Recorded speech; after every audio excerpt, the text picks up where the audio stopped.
What is? Why don't you start us off as the first puzzle piece that you saw in Sorry to Bother You? Sure. Well, as far as this movie is concerned, I think, and actually it's interesting that you're having me start, because normally I have the guest start, but you know what? This is a crossover episode. Why not? It's a funhouse mirror, man. Yeah, it's a funhouse mirror. Yeah, anything could happen on this episode. And I just wanted to also point out before we really get started that I did see this movie opening weekend, so it has been a little while since I've seen it. So a few of the specific scenes and things might be a little rusty for me, but overall I have, my ideas of what I liked and didn't like about the movie. But going into my first puzzle piece, and this one is a pretty obvious one, especially for me. My favorite writer in the world is Charlie Kaufman, and I think it's pretty obvious that Boots Riley loves Charlie Kaufman's work as well. There are a lot of directors who have worked with Charlie Kaufman. Well, not a lot, but a few directors that have worked with him in the past. Examples are, of course, Michel Gondry, Spike Jonze, and then Charlie himself.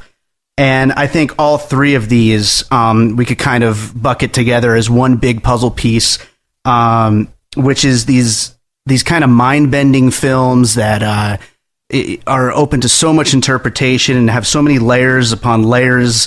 They're visually inventive, especially Michel Gondry's versions of Charlie Kaufman's scripts.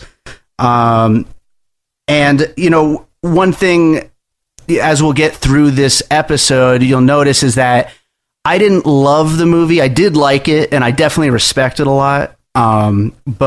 Because it does a lot of really interesting things, and it's certainly trying to be something unique and different, which I absolutely appreciate.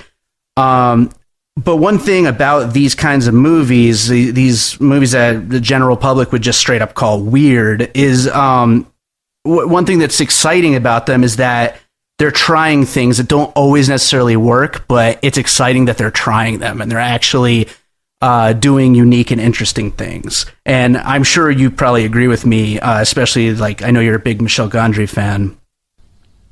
Yeah, I'm a big Michel Gondry fan. I even like the stuff that most people don't like. I thought that Green Hornet was great. Oh, yeah, me too. I love the practical effects and the world building that happens in Michel Gondry films. I love the visual styles of them. I mean, they're good. They're good movies. We were both really young when Eternal Sunshine came out.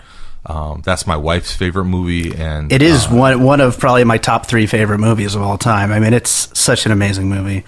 I heard actually a podcast interview with Boots Riley, and it's funny that you bring up Charlie Kaufman as your first puzzle piece, because he did say that Charlie Kaufman was understand Boots Riley has a long history of being a sort of a creative force on the West Coast. Yeah, as a rapper, he was involved in the entire hip hop industry out there, and he's like a favorite son of Oakland, California, and so he had doors open to him during the process of I guess conceiving this movie, and one of the people, among many people, who he did have conversations with about it was Charlie Kaufman. Oh, that's cool. They actually did talk about this movie. And the script was floating around.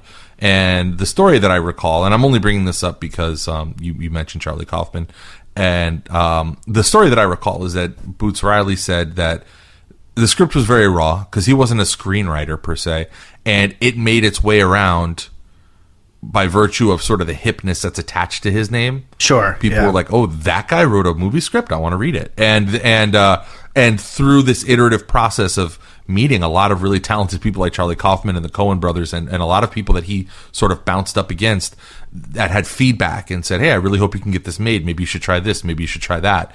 And so what we saw on the screen was I believe like a first-time screenwriter who got a lot of incredible feedback and information on what had been a very raw script, and no doubt it came through in the finished product. Yeah.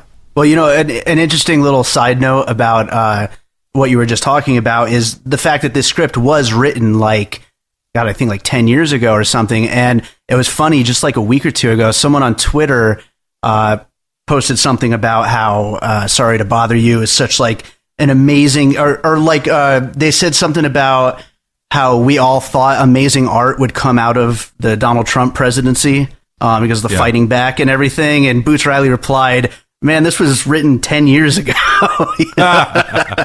Nothing's changed. Yeah.